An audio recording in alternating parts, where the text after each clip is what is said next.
Bonjour mon ami, c'est Lucia Léon Félix, coach en stratégie financière et business. Je te souhaite la bienvenue sur ma chaîne. Ici, je parle entrepreneuriat, business, stratégie financière, développement personnel. Donc, si l'une de ces thématiques t'intéresse, je t'invite chaleureusement à t'abonner à cette chaîne. Tu peux également cliquer sur la petite cloche en bas à droite. Comme ça, tu seras averti par notification à chaque fois que je mettrai en ligne l'une de nos nombreuses vidéos hebdomadaires qui t'apportent du bon contenu comme celle que je m'apprête à partager avec toi pour booster tes finances, upgrader ta vie et vraiment vivre la vie de tes rêves. Deuxième action, va en barre de description, tu verras un lien, clique dessus, il s'agit d'un tout petit questionnaire rapide à remplir. Une fois que tu l'auras rempli, je t'offre une demi-heure de coaching stratégique gratuit pour mettre en place avec toi tes premières pistes, tes premiers objectifs pour vraiment aller vers la vie de tes rêves et augmenter tes revenus.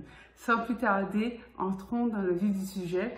Donc, il y a une question qu'on me pose assez souvent, même très souvent, c'est celui-là, est-ce que l'immobilier est rentable? Alors, c'est la question. Sous-entendu, mais si je mets mon argent dans l'immobilier, est-ce que l'immobilier ne va pas se casser la figure? Peut-être que tu fais partie des personnes qui se posent la question en se disant oui, mais bon, l'immobilier c'était intéressant il y a 10 ans en arrière. Ou alors tu te dis oui, mais entre l'immobilier et d'autres sources d'investissement, je ne sais pas trop quoi choisir. Peut-être que tu as un petit capital de côté ou que tu envisages de constituer une épargne pour pouvoir investir et tu te demandes est-ce que l'immobilier serait une bonne source d'investissement. Donc en fait, je vais tenter de dégrossir un peu cette thématique, notamment pour les gens qui s'interrogent beaucoup par rapport à l'immobilier. En fait, oui, c'est vrai que le meilleur moment pour investir dans l'immobilier, c'était il y a 20 ans. Alors là, je t'assure que tu aurais fait des affaires et là, tu serais au jour d'aujourd'hui débarrassé du plus grand nombre de tes dettes immobilières et tu commencerais à vivre ta vie de rentier-rentière. Donc, il y a 20 ans, oui. Mais ça, c'était il y a 20 ans. C'était le meilleur moment. Le deuxième meilleur moment, c'est aujourd'hui. Aujourd'hui, parce qu'il faut bien se lancer. Il faut bien commencer. Cela étant dit, ça ne répond pas à la question est-ce que l'immobilier est rentable ou pas. Je dirais que dans tout investissement, quel que soit le type d'investissement que tu choisiras, le risque zéro n'existe pas. L'investissement risque zéro, ça n'existe pas. C'est de l'utopie pure. Donc, ce qu'on fait en tant qu'investisseur, on essaie d'être au maximum au contrôle. C'est-à-dire que tu vas prendre un risque plus ou moins grand, mais que tu as évalué, que tu as envisagé au préalable. C'est-à-dire que le risque n'est pas une donnée inconnue pour toi, c'est pas un facteur X, c'est-à-dire que c'est sous contrôle. Il est présent, mais c'est sous contrôle. Tu vas me dire, mais Lucia, tu n'as toujours pas répondu à la question, est-ce que c'est rentable ou pas? Je dirais que l'immobilier est rentable, oui et non. Tu vas me dire, ah non, mais elle ne veut pas répondre. Si, je vais te répondre. En fait, l'immobilier est rentable selon l'angle sous lequel tu l'envisages et selon l'angle sous lequel tu vas investir. Donc, je commencerai par ce qui n'est pas rentable en matière d'immobilier. En fait, l'immobilier n'est pas rentable si tu fais de la défisque. Si tu veux investir pour créer du patrimoine, augmenter tes sources de revenus et diversifier tes sources de revenus, et que tu fais de la défisque, tu vas perdre de l'argent. Toutes les personnes qui font de la défisque, que ce soit Girardin, Derobien, Pinel, à chaque fois qu'il y a un ministre qui passe, il donne son nom à une loi défisque, je ne sais pas pourquoi. Donc, peu importe, la plupart des gens qui ont investi en défisque ne font pas de rentabilité en fait. Ils ont une réduction d'impôt. C'est vrai qu'ils vont rester tant d'années, X années, sans payer d'impôt sur le revenu. Sur le revenu, hein, parce que les autres impôts, on les paye. Hein. Simplement, ils sont obligés de rajouter chaque mois 300, 500 € de leur poche. Pourquoi? Parce que les loyers sont plafonnés. Donc oui, ils achètent un bien. Oui, ils le mettent en location, donc le principe de l'investissement immobilier. Mais ils ne sont pas au contrôle du loyer fixé. Pour moi, première erreur majeure, parce qu'à partir du moment où tu es investisseur et tu n'es pas au contrôle d'une donnée, pour moi c'est niet, c'est non, c'est pas possible. C'est pas possible. Je peux pas acheter un bien et c'est toi qui m'imposes le loyer que je vais mettre. Parce que c'est quand même mes fonds et c'est quand même moi qui investis. Ensuite, les programmes en défisc sont souvent dans des zones où il n'y a pas forcément de demande. Ça veut dire que tu peux facilement te retrouver avec un bien qui n'est pas loué. Donc, je ne dis pas tous les programmes, hein, mais beaucoup de programmes. Donc, il faut faire attention à ça.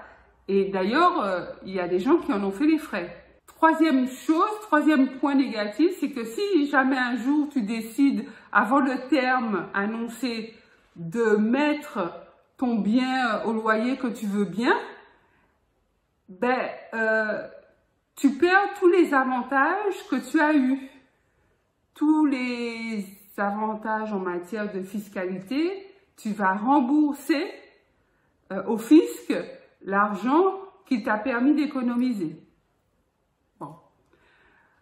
Quatrième point négatif, c'est que je sais parfaitement que si l'État te fait un cadeau, il n'en fait pas. Il n'en fait pas. Donc, s'il te fait un cadeau, c'est parce qu'il a une compensation ailleurs.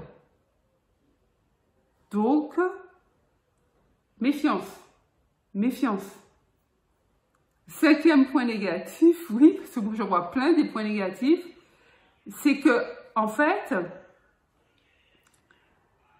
la plupart tous les programmes, je dirais tous les programmes en défisc sont surévalués. C'est-à-dire que tu vas acheter un bien immobilier qui sera plus cher, beaucoup plus cher que la moyenne du marché. Ça veut dire que même si tu fais bien les choses comme il faut, tu loues, on va dire que tu loues tout le temps. Ton loyer est plafonné, mais ton bien est loué en permanence. Tu rajoutes tes 300 € de ta poche chaque mois pour couvrir le prêt de la banque, tu payes tes charges de copro, tu payes tes taxes foncières, etc. Mais en fin de compte, lorsque tu voudras vendre ton bien, tu vas pas tirer ton épingle du jeu puisque au début déjà, tu l'as payé trop cher. Donc au mieux, tu récupéreras ton argent si entre-temps, le marché de l'immobilier a monté.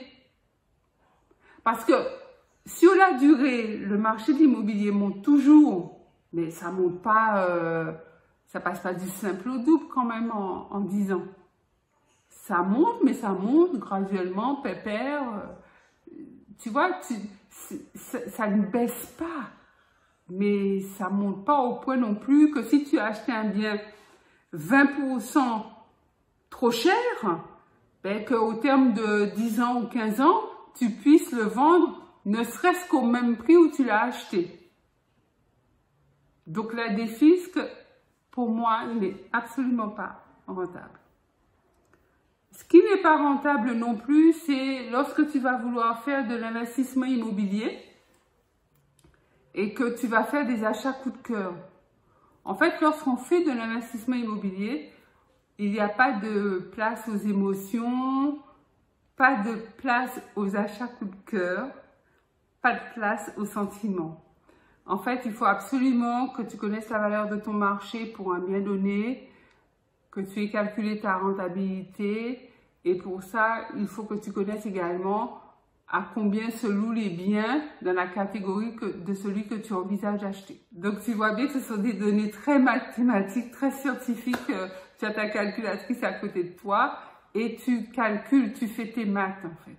Là où, selon moi, l'immobilier devient rentable, c'est quand tu sais investir dans l'immobilier, donc tu t'es formé, tu sais quel bien acheter pour quelle destination.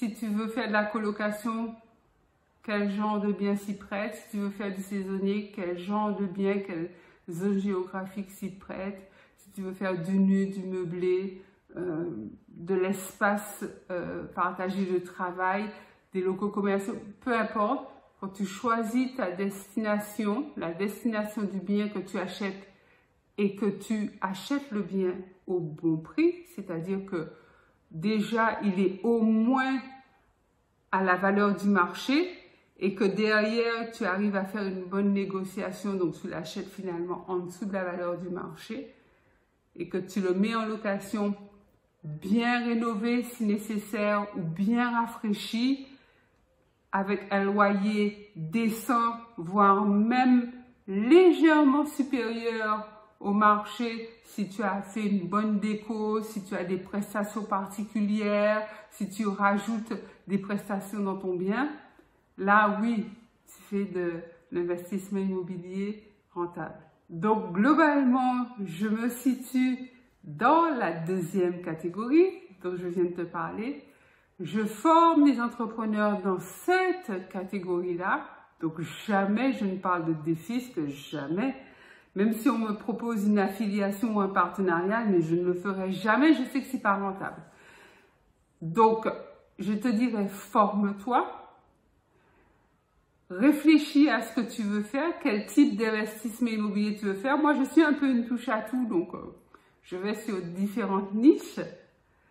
Et là, tu investis, tu deviens un investisseur immobilier rentable, parce que c'est ça le but. Le but, c'est que tu rembourses pleinement le crédit mensuel, tu arrives à payer tes charges de copro, tes taxes, impôts, etc.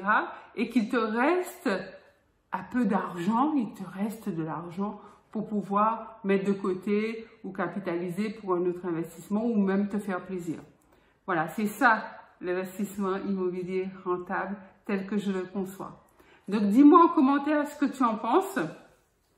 Est-ce que tu as déjà investi dans l'immobilier? Est-ce que tu envisages d'investir dans l'immobilier? Pense à liker cette vidéo, un gros pouce bleu, partage-la massivement de manière à ce que l'information puisse parvenir au plus grand nombre. Et comme ça également, la communauté grandit, et tu dois faire partie de cette communauté. Donc abonne-toi si ce n'est déjà fait.